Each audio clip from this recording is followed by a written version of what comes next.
everyone, it's Lisa from budgetequestrian.com, and today I'm going to show you how I make a Christmas wreath that looks like a horse head.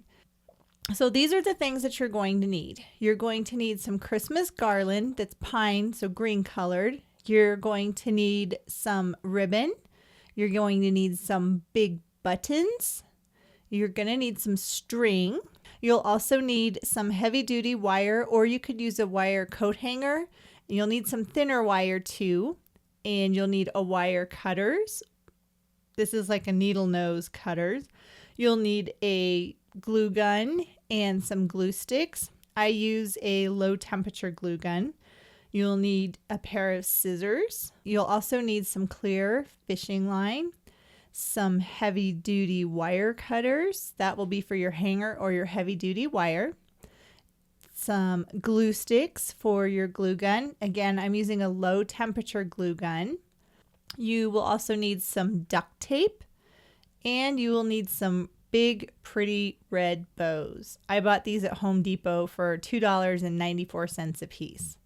So to get started, I want to show you what I did. I've already made one of these wire frames of the horse head.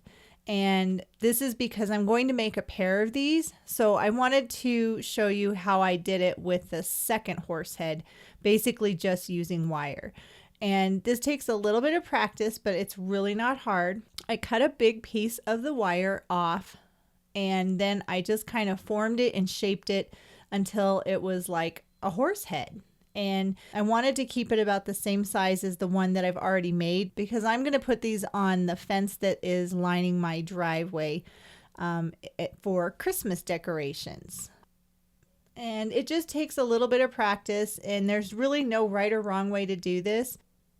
I used the bigger piece of wire to form the horse head, and then I cut a separate piece of wire and I used that to form the front of the neck and to meet up at the jowl for the horse's head. And then since I had two pieces of wire, I used some duct tape to put the wire pieces together. And it's really sturdy and it's really strong. So as long as you're using duct tape, don't use like Scotch tape or something, it'll work really well. And once you have the frame for your horse head done, then you're going to take some string and you're basically going to just string all from the interior to the outside of the horse head. And what we're doing is we're basically making stuff on the inside that we can attach the greenery to when we get to that step. It's very important to make sure you do this step. Don't skip it, because if you skip it, then the garland isn't going to have a framework or basically a skeleton of how it can lay in the horse head. And this part was actually kind of fun. It did take a little bit of time, but the more sections that you have, that will make it so that you can easier tie the garland to it, and it gives it a really stable frame, and it'll withstand being outside in the elements, even if it gets windy or if it gets snowed on, because this part is the most critical part, in my opinion, of building this horse head wreath. So once you have your framework and your skeleton on the inside of your horse, then you're going to take the garland and you are going to begin to attach it to the outer, like the outer shape of the horse head. And I used a thin wire to attach the garland to the frame of the horse head. You're going to go, basically it's like you're outlining the entire horse head. And you'll want to make sure to use wire because it'll be sturdy and it will help support the main outline of the horse head. Once you have the outline done, then you're going to take more garland and basically just cut strips, and you're going to fill in the interior portion of the horse head. So this was kind of fun because you can actually see the horse head all coming together and it looks like a wreath. So that's part of the reason I did that. And I wanted to make sure that I had enough garland.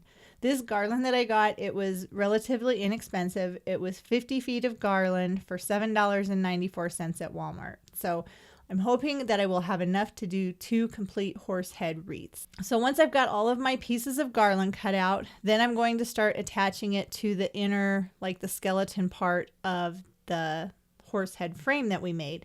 This part is a little bit tricky because I didn't want the string to show, so I didn't use the regular string that I used on the interior of the frame.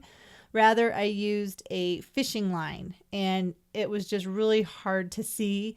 It took a lot of time, but I think the end result was worth it, and I would highly recommend, if you're considering making this horse head wreath, use fishing line on the inside, because then you won't be able to see all of the little ties that you made when you're putting the garland on. This is probably the most time-consuming part of this, with the exception of putting the framework and the grid and stuff together. But again, the more you tie onto those little pieces of string that are on the interior of the wreath, the sturdier it will be, and again, it'll be able to withstand the elements. And when I got to the ends of these, what I did was I tied them off with the fishing line, but then I also tucked pieces here and there, and then I used my glue gun to make sure that I didn't have any gaps or anything. And so you'll do this all for the neck first, and then you'll make your way up to the horse head part of it. The horse head part of it is pretty easy because you have a pretty small space, probably depending on how big your wreath is. So you can basically tie fishing line on one end, so like the top of the face, and then down on the lower end, which would be like his chin. And then I just randomly put pieces of fishing line and tied it to our framework in the interior of the horse head. Once you have all of the greenery done and you're happy with how it looks, and it looks full and there's no blank spaces or open spaces, then it's time to put on your halter. So for this, I used a 1.5 inch wide ribbon. I got my ribbon at Hobby Lobby when it was like 50% off, so that was a good deal. So first you're going to do his nose band, and what I did was flip it over and secure it on the back, and then you're going to do the part that looks like the halter that goes up his face. After you get that attached, then you'll take a button, you'll put that where the cheek piece meets up with the nose band. And once you have the halter on your horse, then you can add some little finishing touches, which is what I did with this large bow. And I just pushed it through and secured it and tied it on the back. Once I had my bow all tied up on the back, then I wanted to make a hanger, because like I said, I'm going to hang this on my fence posts out front, like lining my driveway. So then I just took some of the more narrow wire that's easier to work with, and I made a hanger, and I put it right in the center, because hopefully it's not gonna, be sitting cattywampus or anything. And your finishing product will look like this: a beautiful horse head wreath that you made. Thank you so much for watching my video. Please don't forget to like, share, and subscribe, and I'll see you guys again real soon.